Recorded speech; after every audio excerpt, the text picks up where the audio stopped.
6টা বছর এই জন্য মনে হয় আমি বাইচাছি ভাই। খালি ধৈর্যটা ধরতে হয়, আর আমি ধৈর্য ধরছি ভাই। তুমি ভালোবাসো বলেই আমি ভালোবাসি, আমি ভালোবাসি বলেই তুমি ভালোবাসো। উপর মহলের কাছে জিজ্ঞেস করা হচ্ছিল যে আমরা যে নামাবো তার ভিত্তি কি, ক্যামেরা তো অনেকগুলা, যেভাবে লাগে যত বছর ধরে আজিরা দিতে হয় ভাই তত বছর ধরে দিব। আমার শুধু মনে হচ্ছে সত্য একদিন হয় না যে ব্লাস্ট করে না, এরকম আপনি যত চাপা দিয়ে রাখেন কোনো না কোনোভাবে, যেমন কোনো ক্রাইমই পারফেক্ট না, আমার মনে হয় কোনো সত্য ওইভাবে চাপা দিয়ে রাখা যায় না। ওই একটা জিনিসের উপর বিশ্বাস করে কিন্তু 6 বছর পরে দেখেন কোনো ফোর্স নেই, আমি জিজ্ঞেস করিনি বা কেউ বন্দুক তাক করে তাকে জিজ্ঞেস করেনি। যে মানুষটা আমাকে অ্যারেস্ট করলো আমি মানুষই বলবো, তাকে মানুষই বলবো, কারণ সে মানুষ হয়েই কথাটা বলেছে।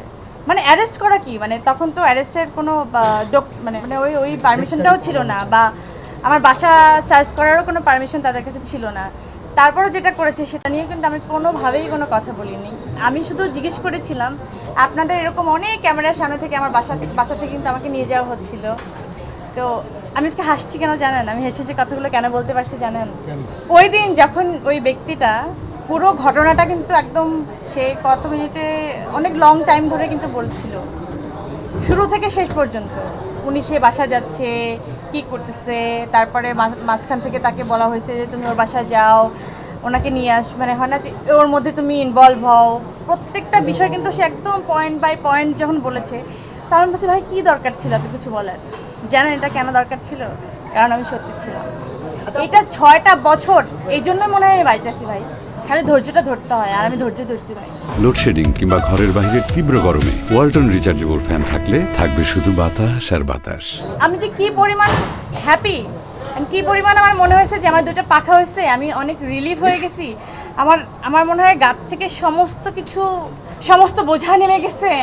বিশ্বাস করেন তখন আমি যেটা দেখছিলাম যে ওনারা কনফিউজ হচ্ছিল যে এই মানুষটাকে আমরা কিভাবে উঠায় নিব, কেন উঠায় নিব, এই কোয়েশ্চেনটা বারবার করে ওনাদের উপর মহলের কাছে জিজ্ঞেস করা হচ্ছিল যে আমরা যে নামাবো তার ভিত্তি কি, ক্যামেরা তো অনেকগুলা। সেই উত্তরটা ওনারা বারবার করে উপর মহলে জিজ্ঞেস করতেছিল, ক্লিয়ার কোনো উত্তর ছিল না। আমি জানি না, এখন পর্যন্ত আমি রাষ্ট্রকে ফোর্স করি নাই বা আমি আহাজারি করে বলি নাই যে এই দেখেন এই মানুষটা এভাবে বলছে এখন আমাকে ছেড়ে দেন। আমি এভাবে বলবো না, আমি আইনের উপরে বিশ্বাসী, যতদিন টাইম লাগে যেভাবে লাগে যত বছর ধরে আজিরা দিতে হয় ভাই তত বছর ধরে দিব। তারপরও আমি আইনের উপরে বিশ্বাস রাখি যে কোনো না কোনো একদিন যেভাবে এভাবে সামনে আসছে যে আমরা তাকে খুব ভুলভালভাবে অ্যারেস্ট করছিলাম, আমার মনে হয় আদালতও সেই সম্মানটা দিয়ে আমাকে ফেরত দিবে। শিল্পীদের নিরাপত্তা না, আমার মনে হয় বাংলাদেশের প্রত্যেকটা নাগরিকেরই নিরাপত্তাটা ইনশিওর করা দরকার। আমার মনে হয় ভালোবাসা একতরফা থেকে হয় না, ভালোবাসা পরিপূরক একটা জিনিস। তুমি ভালোবাসো বলেই আমি ভালোবাসি, আমি ভালোবাসি বলেই তুমি ভালোবাসো। আমি কিন্তু আপনাদের জন্য আসি ভাই, আপনি শুধু আমার উপরে চাপায় দেন না যে তোমার জন্য আসি। তো ভালোবাসাটা এমনই, আমরা সবার জন্য থাকি, সবার বিপদের সময় থাকি।